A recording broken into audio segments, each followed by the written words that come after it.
വേറൊരു movie review ആയിട്ട് വന്നിരിക്കുകയാണ്. അപ്പം ഞാനിപ്പോ എന്താ പറയാ സ്ട്രൈറ്റ് ആയിട്ട് കുറച്ച് മൂവീസ് റെക്കോർഡ് ചെയ്തേക്കാം, എന്നിട്ട് എഡിറ്റ് ചെയ്ത് അതിനനുസരിച്ച് അപ്ലോഡ് ചെയ്യാനുള്ള രീതിയാണ്. ഓക്കെ, അപ്പൊ ഇത് ഞാൻ ഇപ്പൊ കുറച്ചേരം മുന്നേ കണ്ടു കഴിഞ്ഞിട്ടുള്ളൂ. സിറ എന്ന് പറഞ്ഞ മൂവി. ഇത് ആക്ച്വലി ഒരു തമിഴ് പടമാണ്. തമിഴ്. അപ്പൊ സിറ എന്ന് പറയുമ്പോൾ പ്രസൻ ജയിലിൽ നിന്നാണ് ഉപയോഗിക്കുന്നത്. ഓക്കെ, അപ്പൊ അതാണ് ഇതിന്റെ ഒരു കഥയിൽ വരുന്ന ഒരു പാർട്ട്. ഞാനിത് മലയാളം ഡബ്ബാണ് കണ്ടത്. ഓക്കെ, ഇതില് ഇത് റിലീസ് ഡിസംബർ 25 ഒക്കെ റിലീസ് ആയിട്ടുണ്ടായിരുന്നു.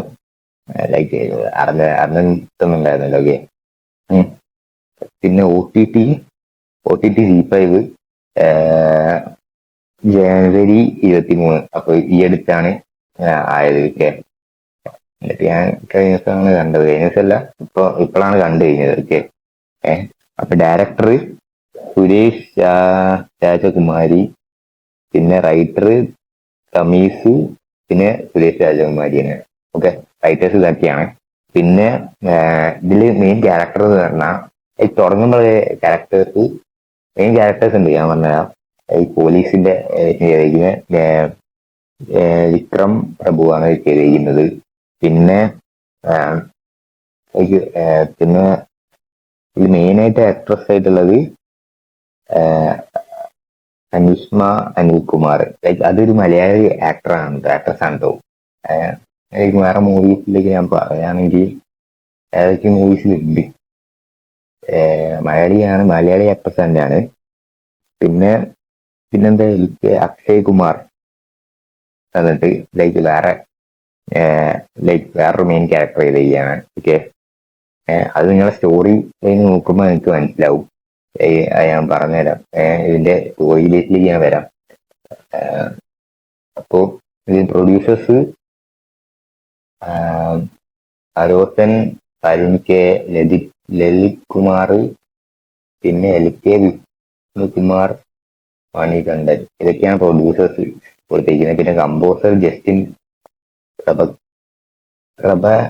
പ്രഭാകരൻ, പിന്നെ സിനിമാറ്റോഗ്രാഫർ അതേഷ് മണികണ്ഠൻ. എന്തോ ആണ് സംഭവം. പിന്നെ അതേഷ് എന്തോ ആണ് പേര്. ഓക്കെ, പിന്നെ എഡിറ്റർ ഫിലോമിൻ രാജ്. ഓക്കെ, ഇത്ര ഇതാണ് ഇപ്പം പറയാനുള്ളത്. അപ്പൊ ഇതിന്റെ സ്റ്റോറി ലൈനിലേക്ക് വരികയാണെങ്കിൽ ഫസ്റ്റ് ഇത് പോലീസ് ഇതിന്റെ ഒക്കെ കാണിക്കും. ലൈക്ക് മെയിനായിട്ട് ഇത് ജയിൽ ഇതിന്റെ ഇതാണല്ലോ. അപ്പൊ ആ സ്റ്റോറി ലൈനിൽ വരുമ്പോ ഒരു പോലീസുകാരന്റെ ഒക്കെ കാണിക്കും. എന്നിട്ട് പിന്നെ ഉള്ളത് പറഞ്ഞാൽ ഇങ്ങനെ ഈ മറ്റേ ആക്ടർ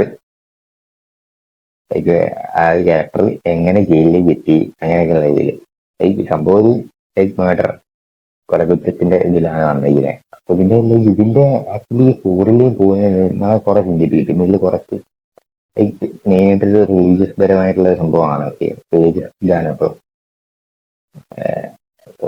കാണുന്നത് നല്ലൊരു മൂവിയാണ്. എന്റെ അഭിപ്രായത്തിൽ നല്ലൊരു മൂവി തന്നെയാണ്. സോ പിന്നെ ഇവരുടെ മെയിൻ ക്യാരക്ടേഴ്സ് പറഞ്ഞാൽ ക്യാരക്ടേഴ്സിന്റെ പേരുണ്ടായിരുന്നു കലരത്തിയും പിന്നെ അബ്ദുൾ സൗഫ് അങ്ങനെ പറഞ്ഞിട്ടാണ്. ഇവർ രണ്ടാളും ഒരു വില്ലേജിലുള്ളതാണ്. അപ്പൊ ഇവരുടെ വില്ലേജില് ഇവന്റെ ഫാദറൊക്കെ വന്നതാണ്. പിന്നെ മറ്റേ കലരസിന്റെ ഒക്കെ ഫാമിലിയൊക്കെ അവിടെ തന്നെ ഉള്ള ഫാമിലി തന്നെയാണ്. ഓക്കെ, അങ്ങനത്തെ ഒരു ഇതാണ്. അപ്പോ ഇവരുടെ ഒരു ലവ് റൊമാൻസ് സംഭവമൊക്കെ ഉണ്ട്. അപ്പൊ അതിന്റെ ഒരു സീൻ വെച്ചിട്ടാണ് ഈ കഥേന്റെ ഒരു മെയിൻ സംഭവം പോകുന്നത്. അതിന്റെയൊക്കെ റീസൺ വെച്ചിട്ടാണ് ഈ കഥ ഫുള്ളായിട്ട്. അപ്പൊ പിന്നെ മെയിനായിട്ട് ഇതിന്റെ ലൈഫ് ലോങ് ആ കുട്ടി സ്റ്റേ ചെയ്യുന്നത് ആ ചെങ്ങയുടെ കൂടെ സ്റ്റേ ചെയ്യുന്നത്. ബട്ട് അതിനൊക്കെ നിങ്ങൾ ചിന്തിച്ചു നോക്കിയ ആ സിനിമ കണ്ടുകഴിഞ്ഞാൽ നിങ്ങൾക്ക് മനസ്സിലാവും അതിന്റെ ആ സ്റ്റോറി.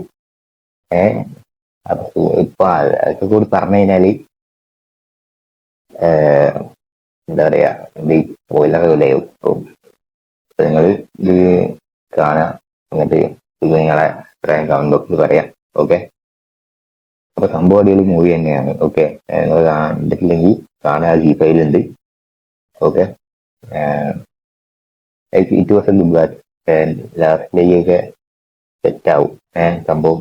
ഈ പോലീസുകാരന്റെ ഹെൽപ്പോടെ ഇവര് ഈ ചങ്ങായിക്ക് ജാമ്യം കിട്ടും. ജാമ്യം കിട്ടിട്ട് ഫുള്ള് ഇതാവും ലാസ്റ്റിലേക്ക്. അങ്ങനെ ഒരു സെറ്റ് ഇതുണ്ട്. അപ്പൊ അത് സിനിമ കണ്ടേ കാണാം. അങ്ങനെ ഒരു മൂവിയാണ്. ഒരു ഫാമിലി പടം എന്ന് വേണമെങ്കിൽ പറയാം. ഓക്കെ, നല്ലൊരു ഫാമിലി പടം തന്നെ ഈ പറയാവുന്ന മൂവി തന്നെയാണത്. ഓക്കെ, അപ്പോ ബൈ ഗൈസ്.